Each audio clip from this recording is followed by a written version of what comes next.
No dia 13 de novembro de 1984, Ronald DeFeo Jr. atirou e matou 6 membros da própria família, no número 112 da Ocean Avenue, uma grande casa colonial de 3 andares nos subúrbios de Long Island, Nova York. Ao ser condenado pelos assassinatos, ele afirmou ter seguido vozes que disseram para ele fazer aquilo. 13 meses depois, George e Kate Lutz se mudam para casa com seus 3 filhos. Após apenas 28 dias morando naquela casa, eles fogem, deixando todos os seus pertences, aterrorizados pelos eventos sobrenaturais bizarros que aconteceram por lá. Casa mal-assombrada, cemitério indígena, local de bruxaria. Vamos falar sobre o livro Amityville, que originou a série de filmes Horror em Amityville. São 17 filmes, o 18º filme tá pra sair, né? Esse livro foi publicado em 77, que depois se tornou o filme, né, de 79, bastante conhecido, e chegou no Brasil nessa edição maravilhosa, bonitíssima, da Dark Side Books. Então vamos falar sobre Amityville.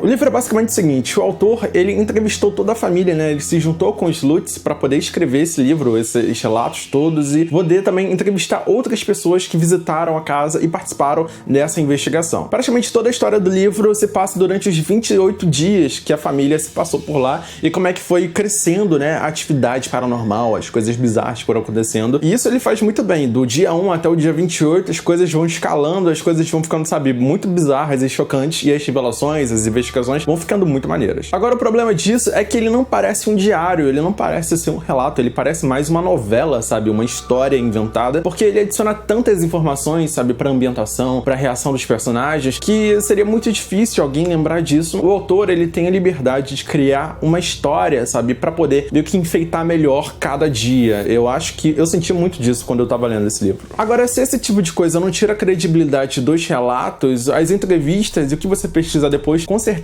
acabam tirando, né? Tanto a entrevista do Ronald DeFeo, quanto dos advogados, quanto da família Lutz, enfim, você pode procurar e tem bastante coisa, bastante material sobre esse caso. E aí você acaba tendo meio que a confirmação de que muito do que foi colocado aqui pra enfeitar são mesmo meio que uma farsa, sabe? Forçado, forjado, pra poder incrementar um livro de casa mal-assombrada. E a casa é realmente o foco do livro, né? Principalmente a relação dos personagens com a casa, a exploração da casa. Cada cômodo tem meio que uma história, sabe? Cada cômodo tem uma coisa que acontece ali, bem característica, e eventos aleatórios que acabam sendo comuns em toda a casa. E é por isso que esse livro não consegue aprofundar os personagens. O livro não fala muito bem dos Lutz. Você nem consegue distinguir muito bem os filhos do casal, né? Tirando a garotinha, que é bem característica. Os garotos são muito iguais e, tipo, é muito raso. Você não tem uma profundidade muito boa, tanto para Josh quanto para a Kate. E aí cria uma progressão, né? Só que uma progressão de clichês. Desde você ficar acordando às 3h15 da manhã, no mesmo horário, crucifixo invertido, gosma verde, aparições aleatórias, corpo flutuando e tantos elementos que você pode tirar lá do filme Exorcista e coisas que já existiam na cultura pop, sabe, do exorcismo, tava bastante em alta, né? Então tem até uma parte que insinua que alguém vai ser possuído, tem uma predisposição a isso, mas isso é muito bizarro, o relato não é natural. Uma coisa que me incomodou bastante foi o ceticismo forçado de todos os membros da família, né? Por exemplo, a esposa experimenta um evento sobrenatural super bizarro e não compartilha isso com o marido até lá na frente da história, ou seja, os personagens vão acumulando ocasiões e coisas bizarras, e o padre também, e ninguém que fala um com o outro o que tá acontecendo. Inclusive, diante de eventos bizarríssimos, como todas as janelas e portas da casa abrirem durante a noite, no dia seguinte tá todo mundo bem, tá todo mundo indo dormir na cama, normal, tipo, como se nada tivesse acontecido, como se a família estivesse lutando pra permanecer naquela casa. E aí aparecem uns absurdos, por exemplo, nunca é uma janela abrindo do nada pra invadir a casa, são todas as janelas, né? São todas as portas. Então é sempre muito exagerado, sempre eleva o tom, e no dia seguinte tá todo mundo bem, tá todo mundo, tipo, lidando com isso de boa, tá todo mundo consertando a porta, a janela. E isso me tirou muito da história, porque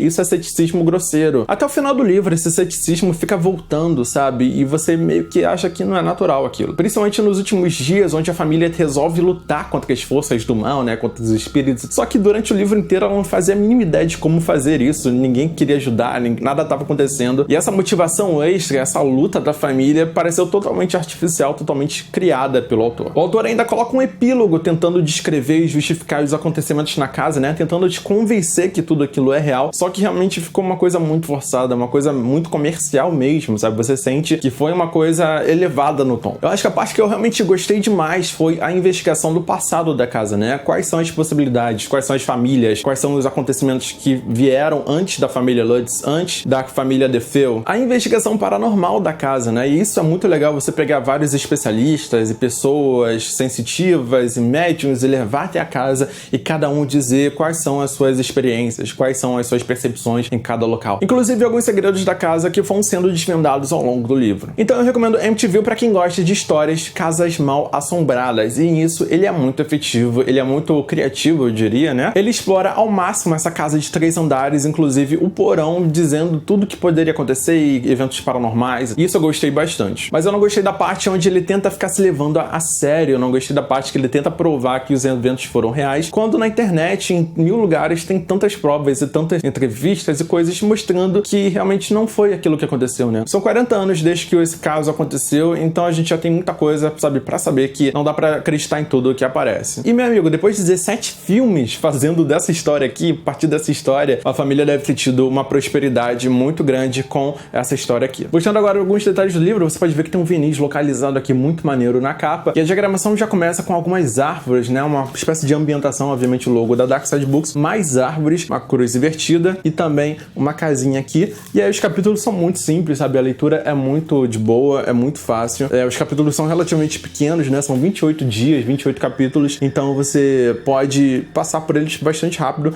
não é nenhum tipo de leitura que pesa. E o livro vai te dando também a planta da casa para você se ambientar. Então em algumas partes do livro você vai ter a planta da casa para poder imaginar a movimentação dos personagens e o que acontece em cada cômodo. Cara, é uma edição muito maneira. Essa aqui é a contracapa. Beleza, é um livro fininho, olha só, de 236 páginas, e vem até uma chavinha que eu amarrei aqui no marcador de páginas e tá muito maneira. Essa é uma edição muito bem acabada e muito maneira que a Dark Side Books trouxe pra quem realmente quer saber a história original, né? Mas é muito difícil você acreditar em tudo que tá escrito aqui, até pela forma que foi escrito. Se você quiser levar esse livro na promoção, tem um link aqui na Amazon, sempre sai com preço muito bom, a Amazon sempre com preços ótimos, e se você comprar por lá, você ajuda a gente a continuar aqui o canal. Se você gosta de livros de terror, não se esqueça de escrever aqui embaixo, a gente fala sobre filmes, jogos e livros, então vai ter mais livro de terror vindo aqui no canal. E também tem essas 2 sugestões aqui embaixo, é o último vídeo que a gente publicou no canal e um outro vídeo relacionado a esse assunto aqui que a gente acabou de falar. Então é isso, eu sou o Fernando Scon, muito obrigado até aqui e até o próximo vídeo.